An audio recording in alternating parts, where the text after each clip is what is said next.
जिंदगी क्या है, कैसी है और क्यों है। हम अपने जीवन में बहुत परेशान और दुखी रहते हैं। सबके पास अपना कुछ ना कुछ दुख है। हर कोई अपने दुख के साथ जी रहा है। कुछ लोग सोचते हैं कि यह सब भाग्य में लिखा है और उसे भोगना ही पड़ेगा, और कुछ सोचते हैं कि हम अपना भाग्य खुद बनाते हैं। बात दोनों की ही सही है। भाग्य बनाने वाले हम ही हैं और उसे भोगने वाले भी हम ही हैं। अकाल मृत्यु का नाम सुना है आपने, ऐसी मौत जो समय से पहले आ जाए। पर क्या कोई मौत समय से पहले आती है? हमें लगता है कि मौत बुढ़ापे में आनी चाहिए, पर ऐसा नहीं है। हर चीज, चाहे वह मृत्यु हो या जीवन, सब कुछ कब और किस समय आएगी, वह सब हमने अपने हाथों से अपने भाग्य में लिखा है। कौन हमें मिलेगा, इसके साथ हमारा क्या व्यवहार होगा, कोई हमारे साथ क्या व्यवहार करेगा, सब कुछ हम लिख चुके हैं। वह बात सुनी है ना आपने कि यह इसके पूर्व कर्मों का नतीजा है। यह बात हमारी समझ में नहीं आती कि कोई चीज किसी पिछले जन्म में घटी होगी तो वह इस जन्म में काम कैसे करेगी। किसी भी कर्म का 3 और प्रभाव पड़ता है। पहले जब किसी ने कोई कर्म किया, अच्छा या बुरा, उस कर्म को करते समय जो उसकी भावना उसके अंदर उत्पन्न हुई, वह भावना उसके अंदर प्रबल हो जाती है। वह अच्छी या बुरी उसके कर्म पर निर्भर करती है। अच्छा कर्म, अच्छी भावना, बुरा कर्म, बुरी भावना, उस कर्म के अनुसार उसे उस समय एक फल मिलता है और उस कर्म का प्रभाव कुछ समय पश्चात उसे फिर से मिलता है। जब उसके जीवन में सुख या दुख शुरू होता है और एक प्रभाव उसके अंतर चेतना में चला जाता है, जहां मेमोरी इकट्ठी होती है। यह मत सोचना कि मेमोरी मस्तिष्क में इकट्ठी होती है। मेमोरी भावनाओं के रूप में, ऊर्जा के रूप में आपकी चेतना में समाहित होती चली जाती है और यह भावना आपको अच्छा या बुरा बना देती है। जीवन भर तो आप उस बुरे किए गए कर्म का असर झेलते ही हैं, परंतु जब आप मृत्यु को प्राप्त हो जाते हैं और आपकी चेतना जब बाहर होती है, तब भी वह आपके किए गए कर्म के प्रभाव को छोड़ती नहीं है। उसे अपने भीतर समाहित करके इधर उधर चलती चली जाती है और यह चेतना फिर से एक नया शरीर धारण कर लेती है। आइए दोस्तों, इसे कहानी के माध्यम से समझते हैं। एक युवक बहुत सीधा साधा था, परंतु उसके मन के भीतर बहुत गंदे और बुरे विचार चलते रहते थे। वह हमेशा हर चीज को उल्टा ही सोचता रहता था। उसका कोई भी काम सही नहीं होता था। दुखों से चारों ओर से वह घिरा हुआ था। घर और परिवार वाले भी उसे बोझ मानने लगे थे कि यह तो कभी कुछ कर ही नहीं पाएगा। वह जब भी कुछ भी करने जाता तो उसे नुकसान ही होता। हर कोई उसका मजाक बनाता। बहुत दिनों तक उसके साथ सब कुछ ऐसे ही चलता रहा। एक दिन वह थक गया और चिल्लाकर बोला, क्या यही सब लिखकर तूने ही मुझे यहां धरती पर भेजा था? क्या मैं ही मिला था तुझे? मेरा भाग्य इस कदर तूने बिगाड़ दिया कि कुछ ठीक होता ही नहीं है। मैं सीधा साधा, मेरा क्या कसूर जो तूने मुझे यह सब झेलने के लिए यहां भेज दिया? मेरा भाग्य खराब कर दिया। मुझे मेरी गलती बता, मैं भी वैसा ही हो जाऊं, उन सब की तरह बहुत बुरा। क्या तभी मेरे जीवन में सुख आएगा? क्या यही चाहता है तू कि मैं बुरा हो जाऊं? जब वह युवक यह सब बातें कह रहा था, तब उसकी बातें उसके पीछे खड़े गुरु सुन रहे थे और वह जोर से हंसे। गुरु को हंसता हुआ देखकर युवक ने कहा, अब आप भी हंस रहे हैं? क्या यही मेरी जिंदगी रह गई है? सब मुझ पर हंस ही तो रहे हैं। हर कोई मुझे धोखा दे रहा है। मैं अच्छा हूं, इसलिए तो यही सब मेरे साथ घट रहा है। मैं बुरा हो जाऊं तो यह सब ना होगा। गुरु ने कहा, तुम्हारे साथ जो हो रहा है तुम्हारे अच्छे या बुरे होने के कारण नहीं हो रहा है, और अगर तुम्हें लगता है कि तुम बुरे बनने के बाद सुख को प्राप्त करोगे तो तुम बहुत बड़ी गलतफहमी में हो। तुम्हारी अच्छाई के कारण तुम्हें कम दुख मिल रहा है। बुराई करोगे तो बुराई बुराई को खींच लेगी और तुम्हें बहुत दुख मिलेगा। युवक ने कहा, ऐसा कुछ नहीं होगा। मैं जानता हूं यहां जो भी बुरा है वहीं सुखी है। गुरु ने कहा, अभी तुम आवेश में हो, मेरी बात नहीं समझ पाओगे। यहीं पास में मेरा एक आश्रम है, उसके द्वार हमेशा खुले हैं, जब चाहे आ जाना। वह युवक वहां से चला गया और अब बुराई के रास्ते पर चलने लगा। शुरू शुरू में उसे ऐसा लगा कि बहुत मजा आ रहा है, सब कुछ आसान हो रहा है, रुपए पैसे सब मिल रहे हैं। पर वक्त धीरे धीरे बीतता चला गया। वह बुराई के दलदल में फंस गया। जिन्हें वह अपना शुभ चिंतक माने बैठा था, उन्होंने उसे धोखा देना शुरू कर दिया। अपने किए गए अपराध भी उस पर लगा दिए गए और वह इधर उधर छिपने लगा, भागने लगा। उसे डर सताने लगा कि कोई उसे मार न दे। मृत्यु के भय से वह कांपने लगा।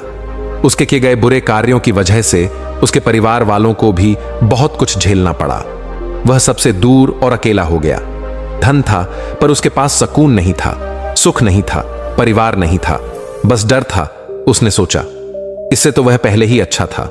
कुछ कम था पर डर तो नहीं था। एक दिन ऐसे ही छिपते छिपाते भागते हुए वह गुरु के आश्रम में चला गया। आश्रम में प्रवेश करते ही उसे गुरु की बात याद आ गई। वह सीधे गुरु के पास पहुंचा और कहा, गुरुदेव, आपने ठीक कहा था। बुराई में कोई सुख नहीं है, वहां केवल सुख का भ्रम ही होता है। मुझे जो दुख अच्छे होने पर मिल रहे थे वह तो कुछ भी नहीं थे। बुरे होने पर जो दुख मुझे मिल रहे हैं वह मुझसे सहे नहीं जा रहे। यह सब मेरे साथ क्या हो रहा है, क्यों हो रहा है? गुरु ने कहा, यह सब तुम्हारा भाग्य है। तुम्हारे भाग्य में यही लिखा है। तुम्हें लगता है कि तुम खुद बुरे रास्ते पर चले गए।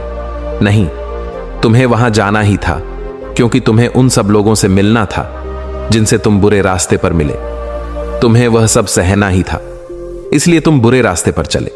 उस समय मैं तुम्हें चाहे जितना रोकता, तुम्हें जितना समझाता, तुम नहीं रुकते, क्योंकि तुम्हें वह सब भुगतना ही था। युवक ने कहा, गुरुदेव, मैंने सुना है कि हम अपना भाग्य खुद लिख सकते हैं। क्या यह गलत है? गुरु ने कहा, यह सत्य है। हम अपना भाग्य खुद लिख सकते हैं, उसे बदल सकते हैं, परंतु उसके लिए इतनी जागृति होनी चाहिए कि हम यह समझ सकें कि क्या सही है और क्या गलत है। उस समय अगर तुम जागृत होते, जिस समय मैं तुम्हें रोक रहा था, तो तुम रुक जाते। तब तुम उन सभी लोगों से नहीं मिलते जिनसे मिलकर तुम आ रहे हो, और क्योंकि तुम उनसे नहीं मिलते तो तुम्हारे कर्म बुरे नहीं होते और तुम्हें यह सब नहीं झेलना पड़ता। जो थोड़ा बहुत दुख तुम्हें मिल रहा था वही मिलता रहता। युवक ने कहा, गुरुदेव, जो भाग्य में लिख ही दिया गया है उसे कैसे रोका जा सकता है?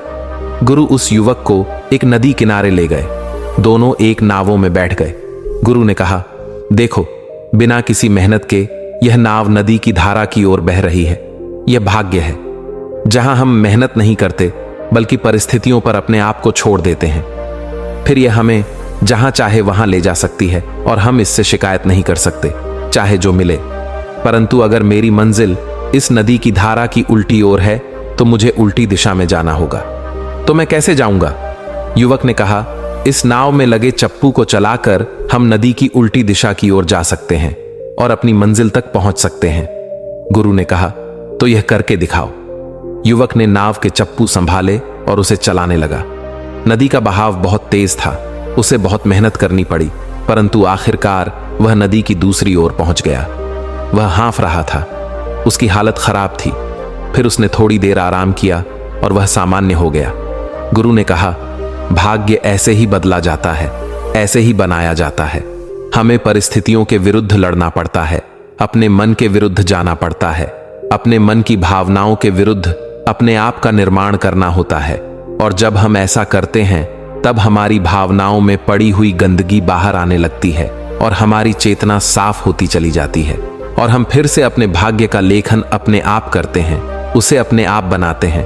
परंतु याद रहे, सिर्फ एक ही है जो तुम्हें भटका सकता है और वह है तुम्हारा मन, क्योंकि एक अच्छे व्यक्ति में भी मन इस बात का अहंकार जगा सकता है कि वह अच्छा है, और यही अहंकार फिर से बुराई की शुरुआत हो जाती है।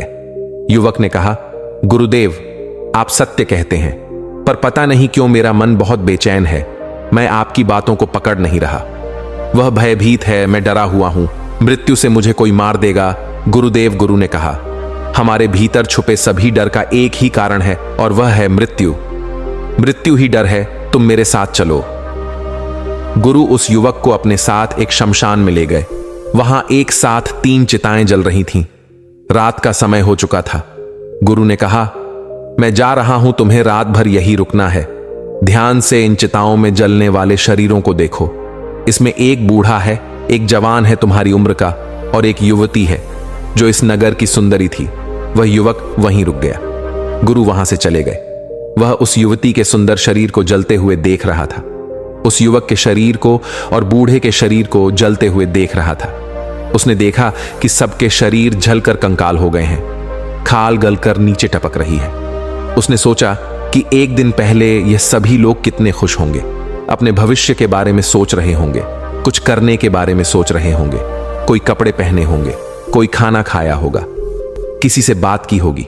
उन्हें क्या पता था कि आज वह यहां जलाए जाएंगे, यहां लाए जाएंगे। कहां गए ये सब लोग? इन्हें पता ही नहीं चला।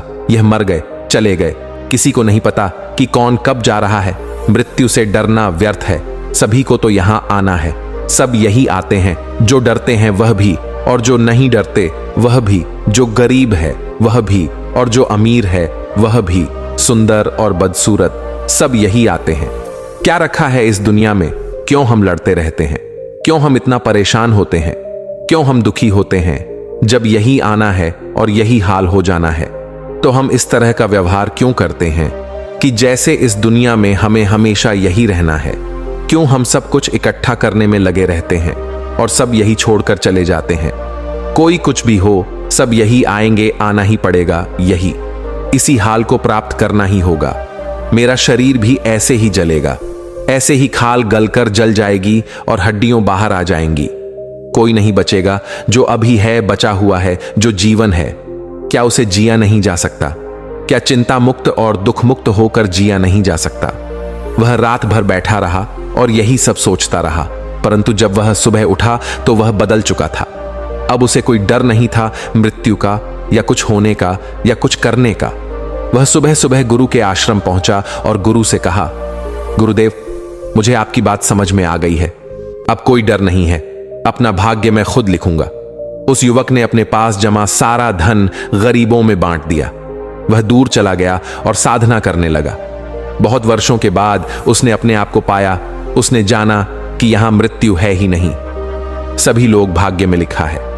ऐसा मानकर नदी के बहाव की ओर बस परिस्थितियों में बहते रहते हैं। जो मेहनत करता है, अपने मन के विरुद्ध खड़ा होता है, जो यह देख पाता है कि बुराई बुराई को खींचती है और अच्छाई अच्छाई को, वह अपनी अच्छाई से अपने भीतर मौजूद बुराई को धो दे, वही अपने भाग्य को पुनः निर्माण कर पाता है।